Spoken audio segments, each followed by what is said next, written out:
عارف رومی رحمۃ اللہ علیہ فرماتے ہیں کہ مثال دینے کے لیے بات سمجھاتے ہیں. فرماتے ہیں ایک شخص جنگل میں لکڑیاں کاٹنے جایا کرتا تھا تو شیر سے دوستی ہو گئی, یعنی ڈائریکٹ بادشاہ سے دوستی ہو گئی. اور بادشاہ بھی وہ جو جنگل کا بادشاہ ہے, جنگل کے بادشاہ سے دوستی ہو گئی. اب وہ لکڑہارا غریب آدمی تھا, لکڑیاں تو کاٹنی ہوتی تھی.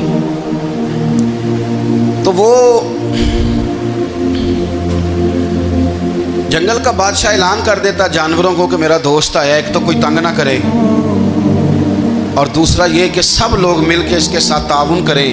کبھی کوئی جانور لکڑیاں اکٹھی کراتا, کبھی کوئی اپنی پشت پہ گدھا, بیل, گھوڑا, خچر رکھ کے وہ لکڑیاں باہر چھوڑنے آتا. تو اب اس کی بڑی دھوم مچ گئی جنگل کے اندر. لکڑہارا مزدور تھا, وہ بادشاہ سے دوستی کر کے بادشاہ ہی بن گیا. وہ گھر آ کے نا بیوی کو اکثر بتاتا کہ میرا ایک دوست ہے, میں جاتا ہوں تو ساری پہلے ہی مخلوق کھڑی ہوتی ہے میرے استقبال کے لیے. دوستی جو بڑے سے ہو گئی ہے. بنا ہے شاہ کا مصاحب تو پھر یہ ہے اتراتا, وگرنہ شہر میں غالب کی آبرو کیا ہے. ہمیں تو پوچھتا ہی کوئی نہیں, یہ تو بنا ہے شاہ کا مصاحب تو پھر یہ ہے اتراتا, وگرنہ شہر میں غالب کی آبرو کیا ہے. تو وہ لوگوں کو بتاتا, بیوی کو بھی بتاتا دوست ہے. تو بیوی کہنے لگی اتنی تو تعریفیں کرتا, یہ نہیں بتایا کہ وہ جنگل کا شیر ہے, پر میرا دوست بتا دیا. بیوی کہنے لگ گئی کہ تو اتنا جو اس کا ذکر کرتا ہے تو کسی دن بلا نا, بلا کسی دن تاکہ اس کی دعوت کریں. اب اس نے پھر نہ اس کو پردے میں رکھا. کیا کہتے ہیں آج کل, سرپرائز دینا ہے, مگر سرپرائز دینا ہے, پردے میں رکھا کہ وہ شیر ہے. تو وہ بلا لیا گھر. اب اس کے لیے کچا گوشت, ظاہر ہے شیر نے کچا گوشت دکھانا تھا. وہ کہنے لگی پکانا کس طرح کا ہے. وہ کہنے لگا جب وہ آئے گا پھر بتاؤں گا. اب وہ کچا گوشت 2-3 بکرے ذبح کر کے ڈال دیے. وہ آ گیا شیر.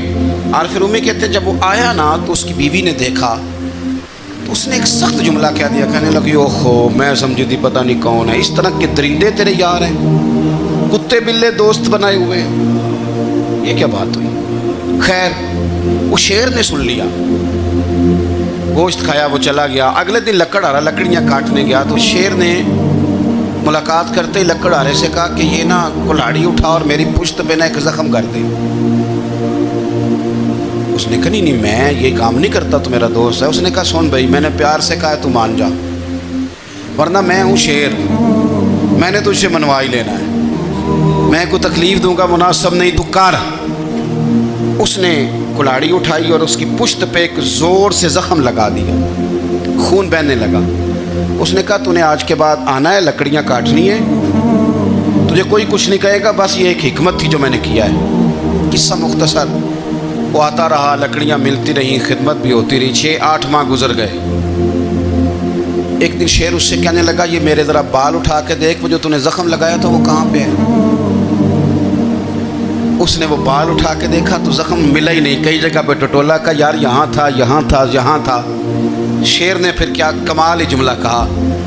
اس نے کہا کہ وہ جو کلاڑی کا زخم تو نے لگایا تھا نا وہ مکمل ہو گیا, لیکن تیری بیوی کا جو لہجہ تھا اور اس کی جو تلخی تھی وہ آج تک میرے ذہن میں موجود ہے, وہ ابھی بھی مجھے تکلیف دیتی ہے.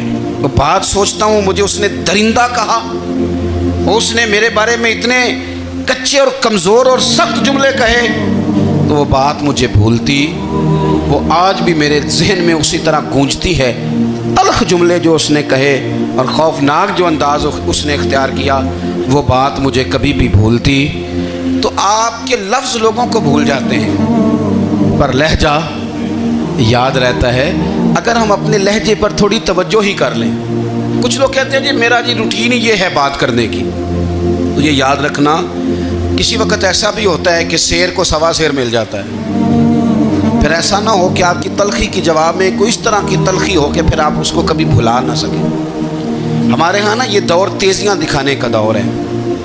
کچھ لوگ ضرورت سے زیادہ تیزی دکھانے کی کوشش کرتے ہیں. ان بیچاروں کا کبھی کبھی اتنا سخت نقصان ہوتا ہے کہ ان کو ان سے بھی کئی گنا تیز بندہ مل جاتا ہے. وہ کسی ایسی جگہ جا کے بیچارے الجھ جاتے ہیں جہاں سے واپسی کا راستہ نظر نہیں آتا.